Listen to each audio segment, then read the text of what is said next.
નમસ્કાર. Dholka education society સંચાલિત શ્રી શિવશાસ્ત્રી અધ્યાપન મંદિર ડેલેટ પ્રથમ વર્ષ કોર્સ 3 અભ્યાસક્રમ અને વર્ગ વ્યવહારના આજના આ વિડીયોના તાસમાં હું મહંત ગીતાબેનજી સર્વ તાલીમાર્થી બહેનોને આવકારું છું. આજે આપણે પ્રથમ વર્ષની અંદર કોર્સ 3માં પ્રકરણ 2 અધ્યાપન સૂત્રો પદ્ધતિઓ અને પ્રવિધિઓ અંતર્ગત એક મહત્વના મુદ્દાની ચર્ચા કરવાના છીએ. ટાઇટલમાં તમે જોઈ શકો છો તેમ આપણે અધ્યાપન સૂત્રોનો અભ્યાસ કરી ચૂક્યા છે. અધ્યાપન પદ્ધતિઓ વિશેની પણ માહિતી મેળવી ચૂક્યા છીએ. આજના આ તાસમાં આપણે અધ્યાપનની વિવિધ પ્રવિધિઓ વિશેની ચર્ચા કરવાના છીએ. તાલીમાર્થી બહેનો, અગાઉના તાસની અંદર આપણે જુદી જુદી અધ્યાપન પદ્ધતિ, પ્રવિધિ અને પ્રયુક્તિ તેમજ પ્રવૃત્તિ વચ્ચેના તફાવતની સમજ મેળવી હતી. દરેકના અર્થ વિશેની સમજ મેળવી હતી. અધ્યાપન કાર્યની અંદર અધ્યાપનની પદ્ધતિઓ, પ્રવિધિઓ, પ્રયુક્તિઓ અને પ્રવૃત્તિઓ ક્યારે વપરાય છે, તે વાપરવાથી શું લાભ થાય છે, તેના વિશેની વિશદ ચર્ચા આપણે કરી ચૂક્યા છીએ.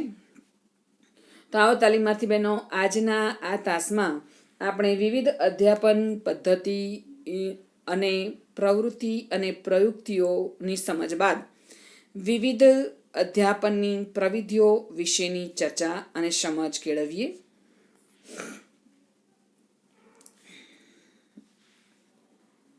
અધ્યાપનની પ્રવિધિઓ.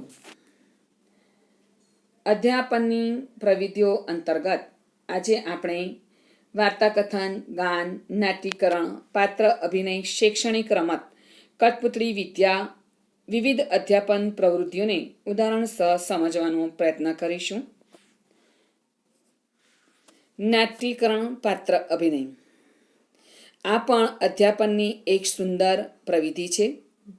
ભાષા, પર્યાવરણ અને સામાજિક વિજ્ઞાન જેવા વિષયોમાં પાઠ્યપુસ્તકના કેટલાક એકમ નાટ્યાત્મક સ્વરૂપે રજૂ થઈ શકે તેવા હોય છે.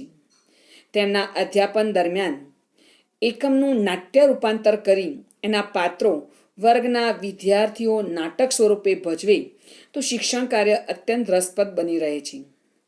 ક્યારેક સમગ્ર વિષય વસ્તુને નાટક સ્વરૂપે રજૂ કરાય તેમ ન હોય, પણ ચોક્કસ પરિસ્થિતિ હોય કે કોઈ પાત્રનો પરિચય કરાવવાનો હોય ત્યારે પાત્રાભિનય પ્રવિધિનો ઉપયોગ થાય છે.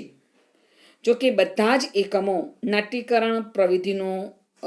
નાટ્યકરણ પ્રવિધિથી શીખવી શકાતા નથી. અભિનય માટે વર્ગના બધા જ વિદ્યાર્થીઓને તક મળતી નથી.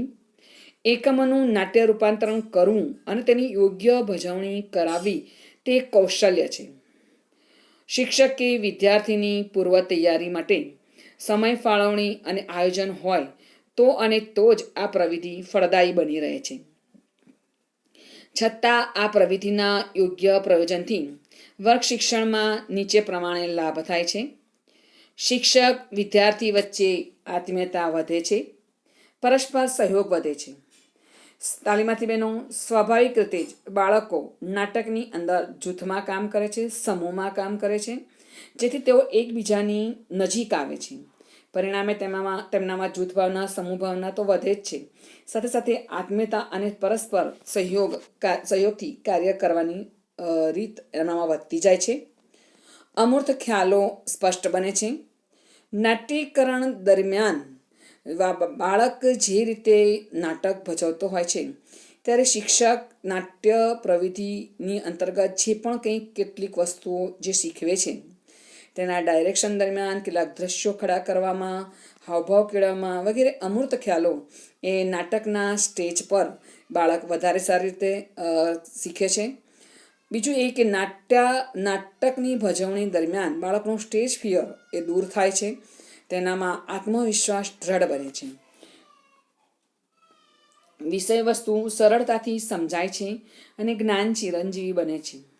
તાલીમાર્થી બહેનો, સ્વાભાવિક રીતે જ જોયેલું અને સમજપૂર્વક સાંભળેલું એ આપણા માનસપટ પર અમિટ છાપ છોડી જતું હોય છે.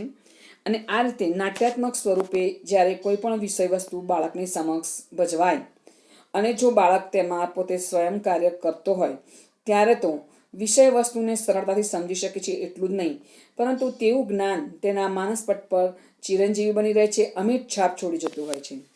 આ પ્રવૃત્તિ વિષયાભિમુખ માટે પણ ઉપયોગી છે. એટલે કે કોઈ પણ પાઠ્યવસ્તુ શીખવતા પહેલાં જો બાળકને તેને લગતી જ બીજી કોઈ નાટક વિષયવસ્તુ નાનકડું વિષયવસ્તુ નાટક સ્વરૂપે રજૂ કરીએ લાગણીથી બહેનો, તો આવું વિષયવસ્તુ પૂર્વજ્ઞાન બાળક માટે રસપ્રદ બની રહે છે, સહજ અને સરળ બની રહે છે.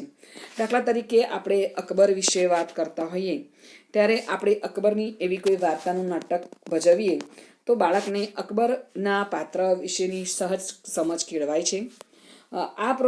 આ પ્રયુક્તિ વિદ્યાર્થી કેન્દ્રિત પ્રવૃત્તિ છે, એટલે કે જેમાં વિદ્યાર્થીઓ જે સ્વયં કાર્ય કરતા હોવાથી વિદ્યાર્થીઓને કેન્દ્રમાં રાખીને આ પ્રવૃત્તિ તેની સમજને દ્રઢ બનાવવા માટે ખૂબ ઉપયોગી છે. નાટ્યકરણ પ્રવૃત્તિથી ભાષાની અંદર દાખલા તરીકે કોઈ વાર્તા આવતી હોય, કોઈ પ્રાણીઓને લગતી વાર્તા આવતી હોય ત્યારે એવા પ્રાણીઓના મોહરા બાળકોને પહેરાવીને પાઠ્યવસ્તુનું નાટ્યાત્મક સંવાદમાં રૂપાંતરણ કરીને તમે સુંદર રીતે તેવી વાર્તાનું અભિનય સાથે ક્લાસરૂમની અંદર ભજવો છો ત્યારે બાળક ખૂબ જ આનંદ સાથે રસ સાથે જ્ઞાન મેળવતા હોય છે. આવું જ્ઞાન બાળક માટે ઇન્ટરેસ્ટિંગ થઈ પડે છે.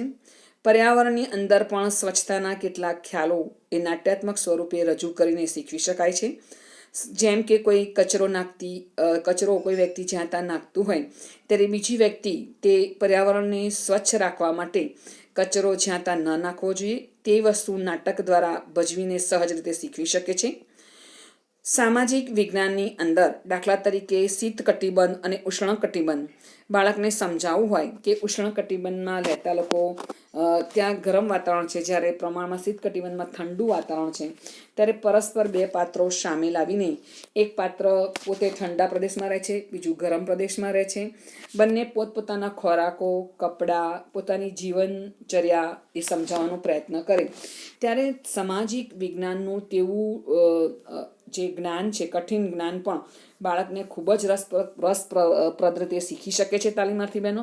તો આમ આપણે જોઈ શકીએ છીએ કે નાટ્યકરણ પ્રવિધિનો બાળક કોઈ પણ વિષયની અંદર ઉપયોગ કરી શકે છે. ગણિત હોય તો પણ નફો અને નુકસાન સમજાવવા માટે પણ બાળકને સુંદર ઉદાહરણ આપી શકાય. દાખલા તરીકે કોઈ વ્યક્તિ એક સ્કૂટર ખરીદે છે અને થોડા વર્ષ પછી પાછું આપવા જ્યારે એને વેચે છે ત્યારે તેનો ઘસારાના રૂપે તેને દાખલા તરીકે સ્કૂટર 60,000માં આવ્યું હોય તો તે ઘણા વખત પછી આપવા જતાં એના 20-30 હજાર રૂપિયા ભાવ આવે છે ત્યારે બાળકને કેટલી ખોટ ગઈ છે એ વસ્તુનું એને નોલેજ આપવામાં આવે છે. તો આ રીતે ગણિતના કેટલાક ખ્યાલો પણ નાટ્યકરણ પ્રવિધિથી બાળકને શીખવી શકાય છે તાલીમાર્થી બહેનો. ત્યાર પછી આપણી બીજી પ્રવિધિ છે વાર્તાકથન પ્રવિધિ. 1-5ના પ્રાથમિક સ્ટેજે બાળકને વાર્તાકથન પદ્ધતિ સૌથી શ્રેષ્ઠ પુરવાર થઈ રહી છે તાલીમાર્થી બહેનો. વાર્તા ગીજુભાઈ બધેકા કહેતા હતા કે વાર્તા કથન દ્વારા બાળકોમાં સહજ રીતે સુંદર રીતે આત્મીયતા તમે કેળવી શકો છો, બાળકને તમારી નજીક લાવી શકો છો.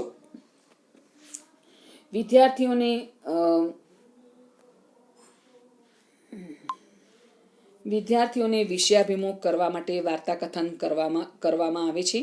તો ક્યારેક કેટલાક એકમોને વાર્તા સ્વરૂપે રજૂ કરવામાં આવે છે.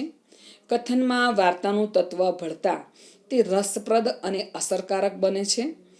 ગુજરાતી, પર્યાવરણ, ઇતિહાસ વગેરે જેવા વિષયોમાં કેટલાક એકમ વાર્તાકથનથી રજૂઆત રસપ્રદ બને છે.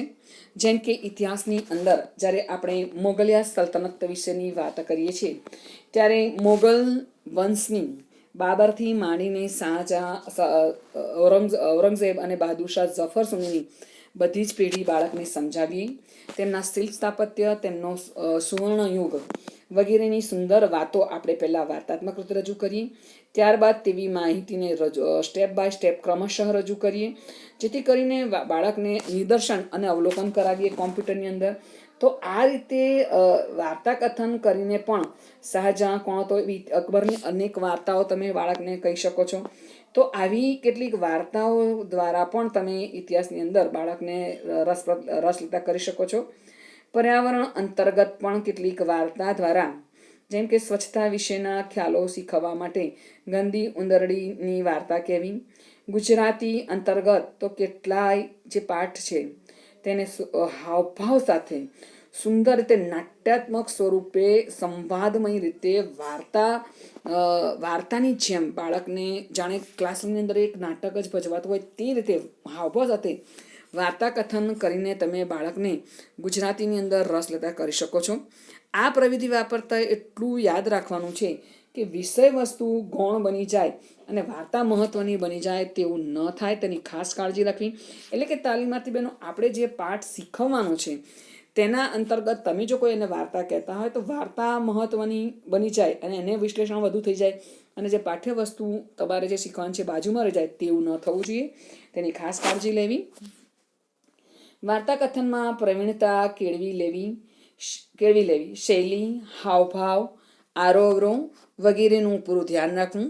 વાર્તા રસદાયક અને સ્વાભાવિક લાગવી જોઈએ. વાર્તા કથન પ્રવિધિનો યોગ્ય રીતે ઉપયોગ થાય તો બાળકોની કલ્પના શક્તિ વિકસે છે, બાળકને ગમ્મત સાથે જ્ઞાન મળે છે.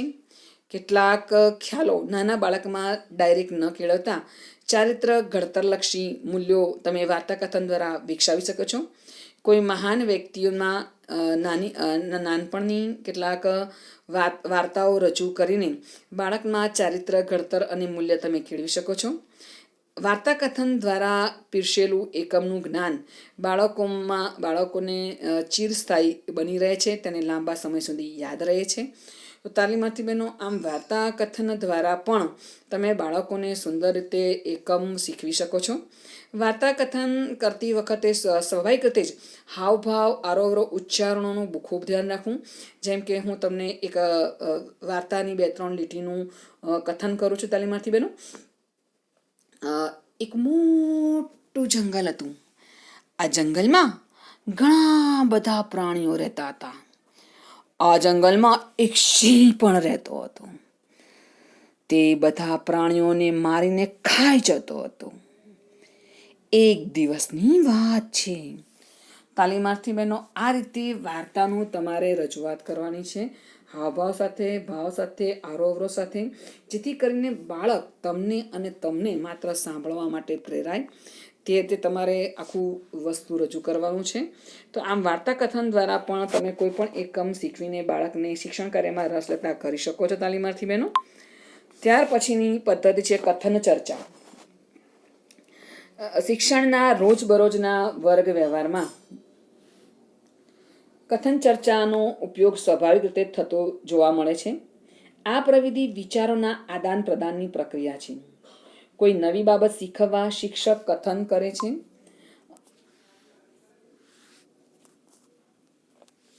કથન સાથે પ્રશ્નોત્તર દ્વારા ચર્ચા યોજે છે. બાળકો મુક્તપણે પોતાના વિચારો આપે છે. શિક્ષકની કથન ક્ષમતા જેટલી યોગ્ય તેના પ્રમાણમાં શિક્ષણ કાર્ય રસપ્રદ અને આનંદપૂર્ણ બની શકે છે અને વિદ્યાર્થી ચર્ચામાં સહભાગી બને છે. આ પ્રવિધિ નાના બાળકો માટે ખાસ ઉપયોગી નથી, પણ વિદ્યાર્થીની વય કક્ષા જોઈને તેનો ઉપયોગ કરવાથી નીચે મુજબના લાભ થાય છે. તાલીમાર્થી બહેનો અહીંયા કથન ચર્ચા એટલે કે શિક્ષક જ્યારે વર્ગખંડની અંદર બાળકો સાથે સહજ, સરળ અને સમજપૂર્વક જે તે વિષય વસ્તુ અંતર્ગત વાર્તાલાપ કરે છે તેની વાત છે. જેમાં બંને પક્ષે કેટલુંક શિક્ષક બોલે છે, કેટલુંક વિદ્યાર્થીઓ પ્રશ્ન પૂછે છે. આમ પરસ્પરસ જવાબો અને પ્રશ્નોની આપ-લે થાય છે. આ રીતે કોઈ પણ એકમ વિદ્યાર્થીઓ શીખતા હોય છે. કથન ચર્ચા દ્વારા શીખવાથી બાળકોમાં જે લાભ થાય છે તે નીચે મુજબ છે. વિદ્યાર્થીઓની કલ્પના શક્તિ, તર્ક શક્તિ, નિર્ણય શક્તિ કેળવાય છે. સ્વાભાવિક રીતે જ ક્લાસરૂમની અંદર શિક્ષક અને વિદ્યાર્થી બંને કથન અને ચર્ચા કરતા હોવાથી બાળકને તેના પ્રશ્નોનું નિરાકરણ મળતું હોય છે. તેની સમજ વધુ દ્રઢ બનતી હોય છે, જેથી કરીને બાળક જે તે નિર્ણય પર પહોંચતો હોય છે, નિષ્કર્ષ પર પહોંચતો હોય છે. તો આ રીતે વિદ્યાર્થીઓમાં કલ્પના શક્તિ, તર્ક શક્તિ અને નિર્ણય શક્તિ કેળવાય છે. વિદ્યાર્થીઓમાં પ્રશ્ન પૂછવાની, જવાબ આપવાની, વિચારો કે અભિપ્રાય આપવાની ક્ષમતા કેળવાય છે. શિક્ષક, વિદ્યાર્થી અને વિદ્યાર્થી વચ્ચે ચર્ચા થાય છે. કથન ચર્ચા દ્વારા લાંબો અભ્યાસક્રમ પણ સમય મર્યાદામાં સમજપૂર્વક સરળતાથી સહજ રીતે પૂર્ણ કરી શકાય છે. તો કથન ચર્ચા પદ્ધતિ દ્વારા પણ સુંદર રીતે શિક્ષણ કાર્ય કરાવી શકાય છે તાલીમાર્થી બહેનો. ત્યારબાદ છે આગળની પદ્ધતિ છે ગાન પદ્ધતિ. તાલીમાર્થી બહેનો, પ્રાથમિક કક્ષાએ અભિનય ગાન પદ્ધતિ પણ શ્રેષ્ઠ પદ્ધતિ ગણવામાં આવી છે. અધ્યાપનની પ્રક્રિયા દરમિયાન કાવ્ય, ગીત, ભજન, પદ, જોડકણા વગેરેનું ગાન સંભળાવવામાં આવે તેને ગાન પ્રવિધિ કહે છે. સ્વર અને લય તાલ સાથે તાલબદ્ધ ગાન થાય છે તો જે તે એકમની વિગત રસમય બને છે.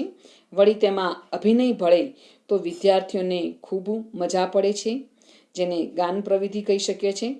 તાલીમાર્થી બહેનો, નાનકડું ઘોડિયામાં સૂતું બાળક પણ એને ગીત સાંભળવા, હાલરડા સાંભળવા ગમે છે. સંગીત સ્વાભાવિક રીતે જ બાળકોને આનંદ આપતું હોય છે અને આવી પરિસ્થિતિમાં બાળક ખૂબ જ આનંદ સાથે, રસ સાથે, સહજ અને સરળતાથી શિક્ષણ કાર્યમાં જોડાતા જોવા મળે છે. આમ પણ બાળકને જ્યારે તમે કાવ્ય શીખવતા હોય અને જ્યારે કાવ્ય કંઠસ્થ કરવાનું હોય ત્યારે સ્વાભાવિક રીતે જ બાળકે ગીત ગાઈને ગાન કરેલું કાવ્ય તેને લાંબા સમય સુધી યાદ રહે છે.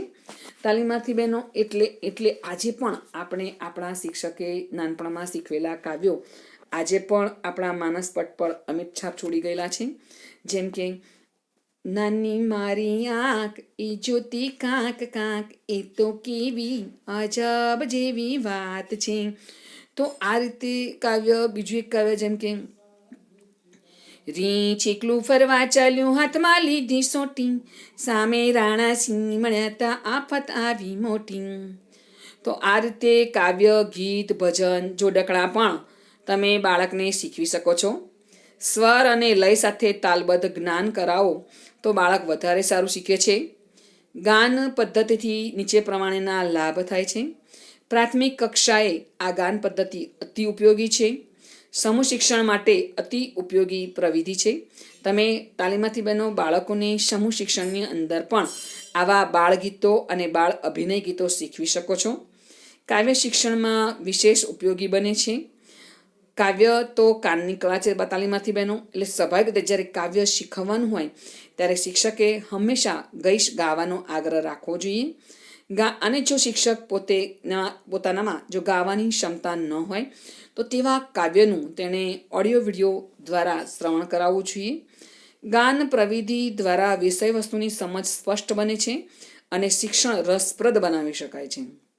ગાન પ્રવિધિ દ્વારા સ્મૃતિ શક્તિ વિકસે છે અને જ્ઞાન ચિરંજીવી બની રહે છે. તો આ રીતે ગાન પદ્ધતિથી પણ તમે શિક્ષણ કાર્ય રસપ્રદ બનાવી શકો છો તાલીમાર્થી બહેનો.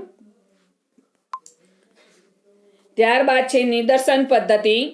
વર્ગીકરણ દરમિયાન વિદ્યાર્થીઓ માત્ર સાંભળે તેના કરતાં તેઓ જુએ તો તેમને વધારે સમય સુધી યાદ રહે છે. નિદર્શન એટલે બાળકને વર્ગ સમક્ષ જે તે વસ્તુનું અવલોકન કરાવવું, દર્શાવવું તે. શિક્ષક વિદ્યાર્થીઓને પ્રયોગો, નકશા, ચાર્ટ વગેરે બતાવે આ પ્રવિધિને નિદર્શન પ્રવિધિ કહે છે. અહીં વિદ્યાર્થીઓ અવલોકન કરે છે અને તારણો નોંધે છે. નિદર્શનો માટે સાધન સામગ્રીની જરૂર રહે છે. પૂરતા સાધનો વગર નિદર્શન શક્ય લાગતું નથી. તાલીમાર્થી બહેનો, અહીંયા નિદર્શનની વાત તમે કોઈ પણ વિષયના એકમ વસ્તુની સમજમાં લઈ શકો છો.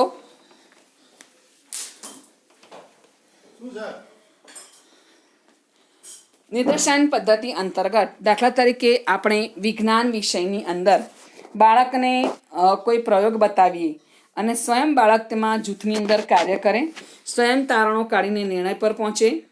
તેવી જ રીતે ઇતિહાસની અંદર મુઘલ સામ્રાજ્યના સ્થાપત્યો વિશેની વાત કરીએ ત્યારે બાળકને તે અંદર કોમ્પ્યુટર દ્વારા બાળકને તેનું નિદર્શન કરાવીએ. તો આવી વિવિધ રીતે નિદર્શન પ્રવિધિનો ઉપયોગ કરીને શિક્ષણ કાર્યના દ્રશ્ય શ્રાવ્ય અનુભવો તમે આપી શકો છો તાલીમાર્થી બહેનો.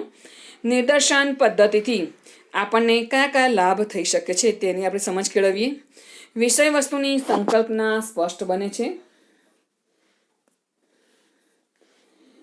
પ્રત્યક્ષ જોયેલી બાબત લાંબા સમય સુધી યાદ રહે છે. તાલીમાર્થી બહેનો, આપણે જ્યારે તાજમહેલની વાત કરીએ કે દુનિયાની અજાયબીમાં તાજમહેલનું સ્થાન છે, ત્યારે તાજમહેલનું વર્ણન ખાલી આપણે આપણા મુખ દ્વારા કરીએ, પરંતુ તેને તાદ્રશ તે નિદર્શન દ્વારા કોમ્પ્યુટરની અંદર તાજમહેલ આપણે બતાવીએ ત્યારે બાળકને તેની સંકલ્પના સ્પષ્ટ થાય છે. તેની જોયેલી લાંબા સમય સુધી તેને યાદ રહે છે. પ્રયોગશીલ અને પ્રવૃત્તિલક્ષી નિદર્શન છે. એ પ્રયોગશીલ અને પ્રવૃત્તિલક્ષી પ્રવૃત્તિ છે. બાળક સ્વયં તે વસ્તુનું નિદર્શન કરતો હોય છે, નિરીક્ષણ કરતો હોય છે. શિક્ષણ પ્રક્રિયા અસરકારક, ઝડપી અને ગુણવત્તાયુક્ત બને છે. સ્વાભાવિક રીતે નિદર્શન દ્વારા બાળકોને જ્યારે આપણે બતાવીએ છીએ કોઈ પણ વસ્તુ, કોઈ એકમનું મુદ્દાની સ્પષ્ટતા જ્યારે કરતા હોય છે ત્યારે તેને વધારે સમજ આપવાની જરૂર પડતી નથી. પરિણામે શિક્ષણ કાર્ય અસરકારક પણ બને છે, ઝડપી બને છે અને ગુણવત્તાલક્ષી બને છે. બાળકોની કલ્પના શક્તિ, જિજ્ઞાસા, સર્જન શક્તિ વગેરે ખીલવી શકાય છે. તો આ રીતે નિદર્શનના આપણને વિવિધ ફાયદા થાય છે તાલીમાર્થી બહેનો. ત્યાર પછીની પ્રવિધિ છે કઠપૂતળી કળા. કઠપૂતળી કળા એ ખૂબ જ જૂની આપણી પ્રવિધિ છે તાલીમાર્થી બહેનો. પ્રાચીન સમયમાં પણ જ્યારે મનોરંજનના અન્ય સાધનો ન હતા ત્યારે કઠપૂતળી એક સુંદર મજાનું શ્રેષ્ઠ પ્રવિધિ પુરવાર થઈ હતી તાલીમાર્થી બહેનો. અને આજે પણ તે એટલું જ લોકપ્રિય છે લોકોમાં. કઠપૂતળીનો અર્થ કાષ્ઠમાંથી બનાવેલી પૂતળી. કઠપૂતળી એ મનોરંજન આપતી એક લોકકલા છે જેમાં અદ્રશ્ય રીતે દોરી સંચાર કરીને નાચતી પૂતળી દ્વારા ખેલ બતાવવામાં આવે છે. આ કળાનો શિક્ષણમાં ઉપયોગ કરવામાં આવે છે, જે દ્રશ્ય શ્રાવ્ય અનુભવો પૂરી પાડતી પ્રવિધિ બની રહે છે. વિષય વસ્તુના કેટલાક એકમોને કઠપૂતળીના માધ્યમથી અભિનય અને સંગીત સાથે રજૂ કરવાથી શિક્ષણ જીવંત અને રસપ્રદ બને છે. આ માટે શિક્ષક પાસે કઠપૂતળી સંચાલનની આવડત હોવી જરૂરી છે. ક્યારેક શિક્ષણ કરતાં મનોરંજન તરફ ઢળી જવાય છે. જો આવું ન થાય એની પૂરતી કાળજી લેવામાં આવે. તાલીમાર્થી બહેનો, અહીંયા આપણે યાદ રાખવાનું છે કે કઠપૂતળી કળા દ્વારા આપણે જે વિષય વસ્તુ બાળકને શીખવતા હોઈએ ત્યારે એ વિષય વસ્તુની સ્પષ્ટતા અને જ્ઞાન તરફ તમારે વધારે ધ્યાન આપવાનું છે. વિષય વસ્તુની સમજ આપતા કઠપૂતળી માત્ર મનોરંજનનું સાધન બની રહે તેવું ન બનવું જોઈએ. વિદ્યાર્થીઓના મન પર વિષય વસ્તુની અસરકારકતા સહિત કાયમી છાપ ઊભી થાય છે તેવો પ્રયત્ન આપણે કરવો જોઈએ. કઠપૂતળી કલા દ્વારા વિષય વસ્તુની ભજવણી દ્વારા વાસ્તવિક પરિસ્થિતિને તમે પ્રતિબિંબિત કરી શકો છો. બીજું એ કે તમે સમગ્ર ક્લાસ સમક્ષ જ્યારે આવા પપેટ દ્વારા, કઠપૂતળી દ્વારા વિષય વસ્તુની સમજ આપતા હો છો ત્યારે તમે વ્યક્તિગત કરતાં સમૂહમાં એક સાથે બાળકોને શીખવી શકો છો. તો એ રીતે કઠપૂતળી કળા એ શ્રેષ્ઠ પ્રવિધિ છે. ત્યારબાદ છેલ્લી છે આપણી રમત અંતર્ગત પ્રવિધિ. એવી કેટલીક રમતો છે જે શિક્ષણના કેટલાક મુદ્દાઓ સાથે સાંકળી શકાય છે. આવી શૈક્ષણિક રમતો વિદ્યાર્થીઓને ઉત્તમ શિક્ષણ આપવાનું કામ કરે છે. આ પ્રવિધિથી વિષય શિક્ષણ ઉપરાંત બુદ્ધિ, તર્ક, કલ્પના, વિચારની ચતુરાઈ જેવા કૌશલ્યો વિકસે છે. જેમ કે ગણિતની અંદર બાળકને ગાણિતિક કે સંખ્યાનું જ્ઞાન આપવું હોય ત્યારે કેટલા રે કેટલા, તમે કહો એટલા વગેરે રમતો રમાડાય. રંગોનું જ્ઞાન આપવા પણ કયો કલર બાળકને એ રમત રમાડીને તમે શીખવી શકો છો. રમતની અંદર ટીમવર્કમાં પણ બે જૂથ પાડીને બાળકોને તમે કાર્ય કરાવો છો ત્યારે તેના દ્વારા બાળકની બુદ્ધિશક્તિ, ચતુરાઈ અને સ્પોર્ટ્સમેનશીપ એટલે કે ખેલદિલીની ભાવનાઓ જેવા ગુણો પણ રમતની અંદર બાળકોને મળી રહે છે. રમત દ્વારા વિદ્યાર્થીઓમાં ક્રિયા દ્વારા આનંદ મેળવે છે. બાળક સ્વયં કાર્ય કરે છે, સ્વાનુભવ મેળવી વિવિધ જાણકારી મેળવે છે. જે કાંઈ શીખે તે આનંદ સાથે શીખે છે. રમત દ્વારા સ્વસ્થતા, આનંદ, શ્રદ્ધા અને આત્મસંતોષ મળે છે. શિક્ષણનું વિષય વસ્તુ સહજતાથી એને યાદ રહે છે અને રમત દ્વારા કેટલાક જીવનલક્ષી મૂલ્યોનું ઘડતર પણ થાય છે તાલીમાર્થી બહેનો. તો આ રીતે અધ્યાપનની વિવિધ પ્રવિધિઓ વિશેની આપણે સમજ કેળવી. બીજી કેટલીક મહત્વની બે પ્રવિધિઓ અધ્યાપન અંતર્ગત આપણે બાળકોને શીખવતા હોઈએ છીએ તેની પણ અહીંયા આપણે સમજ કેળવી લઈએ.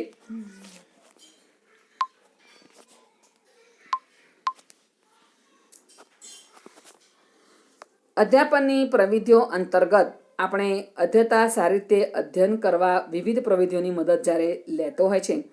અહીં આપણે અધ્યાપનની પ્રવિધિ તરીકે ગૃહ કાર્ય અને પૂરક વાંચનની ચર્ચા કરવાના છીએ.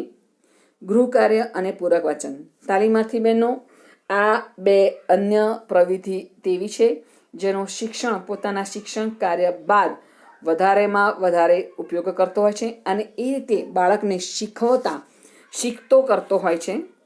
માત્ર શિક્ષક ભણાવ્યા જ કરે, બોલ્યા જ કરે અને બાળકો પક્ષે જો કોઈ કાર્ય ન મળે ત્યારે તેવી શિક્ષણ પ્રવૃત્તિ બાળકોને માત્ર નોટની અંદર જ રહી જાય છે. બાળકમાં તેવું જ્ઞાન પ્રેક્ટિકલ બનતું નથી, ચિરંજીવી બનતું નથી અને બાળકો સ્વયં કાર્ય કરતા ન હોવાથી તેવું જ્ઞાન તેના માનસપટ પર ધીમે ધીમે ભૂસાઈ જાય છે. ગૃહ કાર્ય અને પૂરક વાંચન એ સુંદર પ્રવિધિ છે જે શિક્ષક દ્વારા બાળકોને કરાવવામાં આવે છે. આવો આપણે ગૃહ કાર્ય પ્રવિધિ વિશેની સમજ કેળવીએ. અધ્યાપનની પ્રવિધિ તરીકે ગૃહ કાર્યનું મહત્વનું સ્થાન ધરાવે છે. વિદ્યાર્થી પોતાના ફુરસદના અંગત સમયમાં ગૃહ કાર્ય કરે છે. ગૃહ કાર્યમાં વિદ્યાર્થી સ્વ અધ્યયન કરે છે અને મેળવેલ જ્ઞાનનો ઉપયોગ કરે છે. ગૃહ કાર્ય આપતી વખતે આપણે તેમ છતાં નીચે મુજબ કાળજી રાખવી જોઈએ. તાલીમાર્થી બહેનો, અહીંયા એક સુંદર ઉદાહરણ રજૂ કરું. જેમ કે ગણિતની અંદર શિક્ષક જે તે રીતથી દાખલા શીખવે છે ત્યારે માત્ર શિક્ષક જ શીખવે અને બાળકોને જો એનો કોઈ પ્રયત્ન કે પ્રેક્ટિસિંગ કાર્ય કરાવવામાં ન આવે તો બાળક ધીમે ધીમે તે દાખલાની રીત પણ ભૂલતો જાય છે. પણ શિક્ષક જ્યારે પોતે દાખલાની જે તે રીત કે પદ્ધતિથી શીખવે અને તેવા જ બીજા દાખલા બાળકોને સ્વ અધ્યયન માટે કે અનુભવ માટે કાર્ય કરવા માટે પ્રેક્ટિસિંગ બુકમાંથી આપતો હોય છે ત્યારે એવા એક જેવા 25 દાખલા જ્યારે બાળક કરે છે ત્યારે તે દાખલાની રીત કે પદ્ધતિ બાળકોમાં એક અમિટ છાપ છોડીને જતું હોય છે. તેવું શિક્ષણ કાર્ય બાળકો માટે દ્રઢ બની જાય છે. પરંતુ ગૃહ કાર્ય આપતી વખતે શિક્ષકે નીચેની બાબતોનું હંમેશા ધ્યાન રાખવાનું છે. ગૃહ કાર્ય પ્રમાણસર હોવું અને કક્ષાનુસાર હોવું જોઈએ. વિદ્યાર્થી શારીરિક, માનસિક અને વય કક્ષાને ધ્યાનમાં રાખીને ગૃહ કાર્ય આપવાનું છે. ગૃહ કાર્યનો સંબંધ એ શૈક્ષણિક હેતુની પૂર્તિ સાથે હોવું જોઈએ. એટલે કે ગૃહ કાર્ય જે તે હેતુની સિદ્ધિ માટે જ બાળકોને અપાય. દાખલા તરીકે ગુજરાતીની અંદર જે તે પાઠ્ય વસ્તુની સમજ આપ્યા બાદ તમે જે તે જવાબ બાળકોને લખવા માટે આપો છો એ ચોક્કસ હેતુની પૂર્તિ માટે, એટલે કે જે તે પાઠ્ય વસ્તુની સમજની હેતુ કેળવવા માટે આપો છો. તો આ રીતે જે તે શૈક્ષણિક હેતુની પૂર્તિ માટે આપવું જોઈએ. બાળકો જાતે કરી શકે તેવી કાળજી રાખવી જોઈએ. ગૃહ કાર્ય હંમેશા બાળકને જાતે કરવાની તાલીમાર્થી બહેનો, ત્યારે તે ગૃહ કાર્ય તેવું આપવું જોઈએ કે બાળકો સ્વયં તે કરી શકે. ગૃહ કાર્ય કરવા વિદ્યાર્થીઓ તત્પર કરવાના છે આપણે. એટલે ગૃહ કાર્ય પણ એવું આપવાનું છે જેનામાં બાળકો રસપ્રદ રીતે શિક્ષણ કાર્ય કરતા થાય. ગૃહ કાર્યમાં વિવિધતા હોવી જોઈએ. એકનું એક ઘરેડિયું ગૃહ કાર્ય પણ બાળકોને ન આપવું. ગૃહ કાર્ય ક્યારેક પ્રવૃત્તિવાળું પણ હોવું જોઈએ કે ક્યારેક એનું સ્વરૂપ વિષય વસ્તુનું બદલતા રહેવું જોઈએ. શિક્ષા સ્વરૂપે ગૃહ કાર્ય ક્યારેય ન આપવું. એટલે કે બાળક જ્યારે લેસન ન લાવ્યો હોય કે તો તેનું કારણ જાણીને તેને ફરી એકવાર તક આપવી કે અથવા તો તેનું પૂરક સ્વરૂપે બીજું ગૃહ કાર્ય તેને આપવું. પરંતુ એકનું એક ગૃહ કાર્ય બાળકને 3 વાર કે 5 વાર લખવા આપવું તેવી સજા બાળકો માટે કંટાળાજનક બને છે અને પછી તે ગૃહ કાર્યથી હંમેશા દૂર ભાગતો ફરે છે. ગૃહ કાર્ય નિયમિત તપાસવું. તાલીમાર્થી બહેનો, આ સૌથી મહત્વની બાબત છે. આપણે ક્યારેક બાળકોને ગૃહ કાર્ય આપી દઈએ છીએ પરંતુ આપણે તેનું નિયમિત તપાસણી કરતા નથી.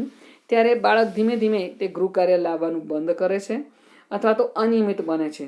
તો આપણે એ વસ્તુનો પણ ખ્યાલ રાખવાનો છે કે ગૃહ કાર્ય નિયમિત રીતે તપાસાતું હોવું જોઈએ. જો શિક્ષક વર્ગના 50 કે 60 બાળકોનું ગૃહ કાર્ય તપાસી શકે તેવું ન હોય ત્યારે વર્ગમાં નાના બીજા મોનિટરો નિમીને તેના દ્વારા પણ ગૃહ કાર્યનું નિયમિત તપાસણી થાય તે તેણે ધ્યાન રાખવાનું છે. મુખ્ય મોનિટરોનું પોતે તપાસવાનું છે. અને જરૂર પડે ત્યારે અમુક સમયે પોતે સ્વયં બધા જ બાળકોની નોટો તપાસવાની છે. ગૃહ કાર્ય તપાસ્યા પછી જરૂરી માર્ગદર્શન અને પ્રોત્સાહન પણ બાળકને આપવું જોઈએ. જો ગૃહ કાર્ય જ્યારે બાળકો અક્ષરો સુંદર નથી કાઢતા કે ખોટું કરતા હોય ત્યારે જરૂરી સૂચનાઓ આપો. વાલીની સહી લો સુંદર ગૃહ કાર્ય કર્યું ત્યારે બાળકને સ્ટાર, અભિનંદન, ધન્યવાદ જેવું લખો. આ રીતે બાળકોને ગૃહ કાર્ય કરવાની પ્રેરણા મળતી હોય છે. તો આ રીતે વિવિધ રીતે અભ્યાસ માટે પ્રેરણારૂપ બની રહે તે રીતે તમારે ગૃહ કાર્ય આપવાનું છે. આ રીતે ગૃહ કાર્ય આપવાથી આવું અધ્યયન બાળકો માટે તલસ્પર્શી બની રહે છે અને રસપ્રદ બની રહે છે. તાલીમાર્થી બહેનો, તો આ પણ ધ્યાન રાખવાનું છે. બીજી એક મહત્વની પ્રવિધિ છે તે પૂરક વાંચન. વિદ્યાર્થીઓ પાઠ્યપુસ્તક ઉપરાંત પૂરક વાંચન કરવા પ્રેરાય તે અત્યંત જરૂરી છે. વિદ્યાર્થીઓમાં વાંચન અભિરુચિ કેળવાય તો તેના માટે જ્ઞાનના દ્વાર ખુલી જાય છે. એ રીતે પૂરક વાંચન એ અધ્યાપનની ઉત્તમ પ્રવિધિ છે. શિક્ષકે વિદ્યાર્થીઓને પૂરક વાંચન માટે પ્રેરણા પૂરી પાડવી જોઈએ. તાલીમાર્થી બહેનો, શિક્ષકે પાઠ્ય વસ્તુની જ્યારે વાંચન કરતો હોય છે ત્યારે તેના અંતર્ગત તેના લેખક કે કવિની અન્ય રચનાઓ પણ લાઇબ્રેરીમાંથી મેળવીને પોતે વાંચે તેવો પણ આગ્રહ રાખવો જોઈએ. અથવા તો પુસ્તકાલયમાંથી અન્ય મેગેઝિનોમાંથી કેટલુંક કલેક્શન કરાવીને કેટલુંક વાંચન પ્રાર્થના ખંડમાં કે વર્ગખંડની અંદર તેને બોલવાની તક આપીને પણ પૂરક વાંચન બાળકોમાં કેળવી શકાય છે. જ્યારે બાળકને શીખતો કરવાની વાત આવે છે ત્યારે પૂરક વાંચન એ સૌથી મહત્વની બાબત છે. શાળાઓમાં અને પુસ્તકાલયો છે તેનો યોગ્ય ઉપયોગ કરાવો. પ્રાર્થના સભામાં તેને પુસ્તક પરિચય કરાવો. એટલે કે બાળકને જે તે પુસ્તક પોતે કોઈ લે લાઇબ્રેરીમાંથી અને એ પુસ્તકની વાંચન કરીને તે પુસ્તકમાં શું છે તે વિષય વસ્તુ તે પ્રાર્થના સભા દરમિયાન પીરશે. પુસ્તકોની સમીક્ષા કરાવડાવીને પણ તેનું વર્ગ સમક્ષ વાંચન કરાવવું. આ તો વાંચવું જ રહ્યું એવી બુલેટિન બોર્ડ પર એ મૂકીને એવું લખાણ મૂકીને બાળકોને વાંચન માટે પ્રેરવા. કેટલાક પુસ્તકોની યાદી આપવી જેથી જે મહત્ત્વના હોય તેવા બાળકોને વાંચવા માટે પ્રેરવા. પ્રસંગોચિત પુસ્તકોનું પ્રદર્શન પણ ભરવું જેથી કરીને બાળકોને પોતાના પુસ્તકાલયમાં કેવા સુંદર મજાના પુસ્તકો છે તેનો ઉપયોગ ક્યારે કરી શકાય, તેની અંદર શું ભાથું આપણને મળી રહે છે તેની પણ સમજ આપવી. પુસ્તકોનું વાંચન કેવું થાય છે તેની માહિતી રાખી સારા વાચકને બિરદાવવા. ક્યારેક શિક્ષકે પણ પ્રાર્થના સભાની અંદર બાળકોએ જે વાંચ્યું હોય એની અંતર્ગત તેમાંથી શું તારવણી કાઢી શકાય તે વિશેની મહત્ત્વની વાત રજૂ કરી અને તાલીમાર્થી કે વિદ્યાર્થીઓને બિરદાવી શકે છે. આપણે યાદ રાખીએ કે મહાન પુરુષોના જીવન ઘડતરમાં વાંચનનો ઘણો મોટો ફાળો છે. વિદ્યાર્થીઓને શિક્ષણ કાર્ય દરમિયાન જ વિવિધ પ્રકારના વાંચન તરફ પ્રેરવા, કેમ કે આ તબક્કો જ તેના વાંચનની ટેવ ઘડવા માટેનો છે. શરૂમાં પાઠ્યપુસ્તકને સહાયક થાય એવા અન્ય પુસ્તકો વાંચવા કહેવું. એકવાર વાંચન પ્રત્યે અભિમુખ થશે તો નાગરિક જીવન દરમિયાન પણ વાંચનનો શોખ સચવાઈ રહેશે. જાતે જ્ઞાન મેળવવાની આ સૌથી ઉત્તમ પ્રવિધિ છે. કહેવાયું છે કે સુવાંચનની ટેવ અમૂલ્ય સિદ્ધિ છે. સુવાંચન માનવ જીવનને ઉર્ધ્વગામી બનાવે છે, જ્ઞાનના સીમાડાને વિસ્તૃત કરે છે, સંસ્કારલક્ષી બનાવે છે અને જીવન જીવવાનું ભાથું આપે છે. તાલીમાર્થી બહેનો, આપણે હંમેશા કંઈ ને કંઈ વાંચતા રહેવું જોઈએ. વાંચન એ જ્ઞાનના ઉત્તમ દ્વાર છે જે તમારે વિદ્યાર્થીઓના જીવનમાં નાનપણમાં નાની વાર્તા બુકો આપીને કેળવવું જોઈએ. તો આ રીતે અધ્યાપનની વિવિધ પ્રવૃત્તિઓની અંતર્ગત આપણે ગૃહકાર્ય અને પૂરક વાંચન વિશેની પણ માહિતી મેળવી. તો આવો તાલીમાર્થી બહેનો, આજના તાસમાં આપણે અધ્યાપનની કઈ પ્રવૃત્તિઓ શીખ્યા છે તેના વિશેની સમજ કેળવીએ. ફરી એક વખત આપણે જોઈએ અધ્યાપનની પ્રવિધિઓ. તો આજે આપણે કોર્સ 3 અંતર્ગત એકમ 2ની અંતર્ગત વિવિધ અધ્યાપન પ્રવિધિઓનો અભ્યાસ કર્યો. પહેલું છે નાટ્યકરણ પાત્ર અભિનય, ત્યારબાદ છે વાર્તા કથન, ત્યારબાદ છે કથન ચર્ચા પ્રવિધિ, ત્યારબાદ છે ગાન પ્રવિધિ, ત્યારબાદ છે નિદર્શન પ્રવિધિ, ત્યારબાદ છે કઠપૂતળી કળા પ્રવિધિ, ત્યારબાદ આપણે રમત પ્રવિધિ અને અધ્યાપનની અન્ય 2 પ્રવિધિઓ તરીકે ગૃહકાર્ય અને પૂરક વાંચન પ્રવિધિનો આજે અભ્યાસ કર્યો છે. તાલીમાર્થી બહેનો, આશા છે કે તમને આજના આ તાસમાં ઘણી એવી સમજ વિકસી હશે. નમસ્કાર. ફરી મળીશું ફરી એક મહત્વના મુદ્દાની ચર્ચા સાથે. અસ્તુ.